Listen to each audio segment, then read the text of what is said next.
अपनों को खोने से ज्यादा बड़ा दर्द शायद कोई नहीं होगा। जिसने खोया है वही जानता है। अगर किसी उस अपने को दर्दनाक तरीके से तड़पा कर मार दिया हो तो वो तो कल्पना से परे है। लेकिन जिसका परिवारजन के साथ ऐसा हुआ और हत्यारे को किसी सेलिब्रिटी जैसा ट्रीटमेंट मिले तो उनके दिल पर क्या गुजरेगा। मई 2017 में थाईलैंड में इंसानियत को शर्मसार करने वाला एक वाकया हुआ।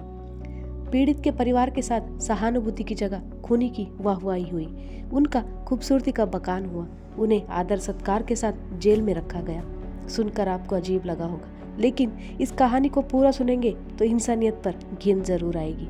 यह है थाईलैंड की मर्डर बेब्स की कहानी। 23 मई 2017 के शाम को वरिसा क्लिंजुई के साथ काम करने वाली लड़कियां क्लिंजुई को किसी के साथ कार में जाते हुए देखते हैं। क्लिंजुई एक कैरोके बार में काम करती थी। उस दिन के बाद क्लिंजुई फिर कभी नहीं दिखी।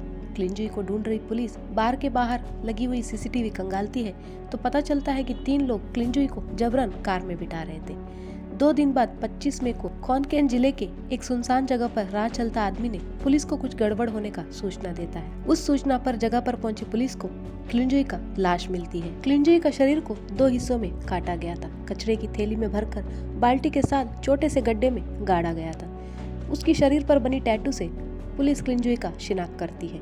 पुलिस इन्वेस्टिगेशन में 5 लोगों का नाम सामने आता है। कविता राचाड़ा, आपिवन सत्तायाबुंदित, वासिन नामप्रोम, जिदारत प्रोमकुन और उनका लीडर 24 साल की प्रियानुज नॉनवांगचाई।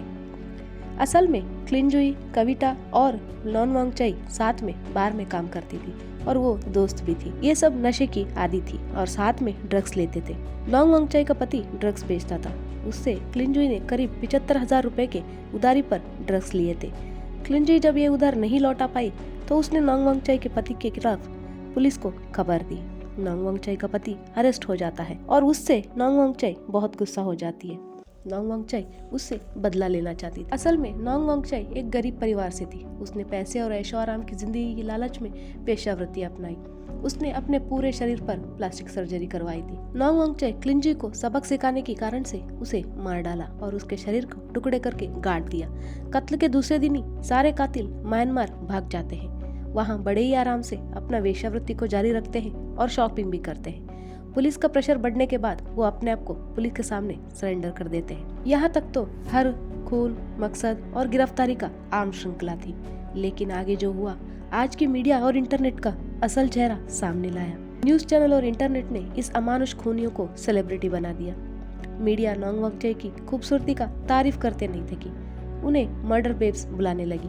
बाजार में आरोपियों ने गिरफ्तारी के समय पहनी हुई कपड़े और उनके बैग्स की बिक्री होने लगी। जिस आरी से कातिलों ने क्लिंजुई को बड़े ही दर्दनाक तरीके से मारा था और उसकी टुकड़े किए थे, उस आरी का की चेन भी बिके।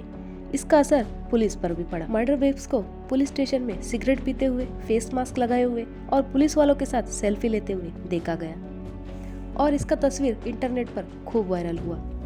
पूरा का पूरा सिस्टम ऐसे बर्ताव कर रहा था मानो इन आरोपियों ने किसी का बर्बरता से कत्ल ना किया हो, बल्कि देश के लिए ओलंपिक मेडल जीता हो।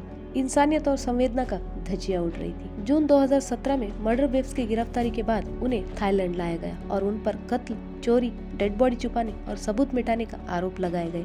ड्रग डीलिंग के पुख्ता आधार होने के बावजूद नॉनवांगचाई पर पुलिस ने ड्रग ट्रैफिकिंग की कोई चार्जेस नहीं लगाए। 2018 में कोर्ट ने नॉनवांगचाई और कविता को 34 साल, सत्तायाबुंदित को 33 साल, नामप्रोम को 23 साल का कारावास का सजा सुनाया और इन्हें 17 लाख रुपए पीड़ित के परिवार को देने का आदेश दिया। इस केस की कवरेज पर मीडिया और इंटरनेट का बर्ताव सबको चौंका दिया। जहां पीड़ित पर हुई बर्बर हमले पर उनका निंदा होनी चाहिए थी, उल्टा उनकी खूबसूरती और कत्ल का अंदाज और उनका पहनावे का बखान हुआ। क्या हम इंसानियत की अंत की ओर चल रहे हैं? क्या खूबसूरत इंसान कुछ भी कर सकता है और हम उसका समर्थन करेंगे? आज के दौर में इसका जवाब शायद हाँ में हो सकता है। लेकिन याद रखें, जिंदगी घाव सभी को देता है। किसी और के घाव पर हम हंसेंगे तो हमारे घाव पर दुनिया हंसेगी। अलविदा।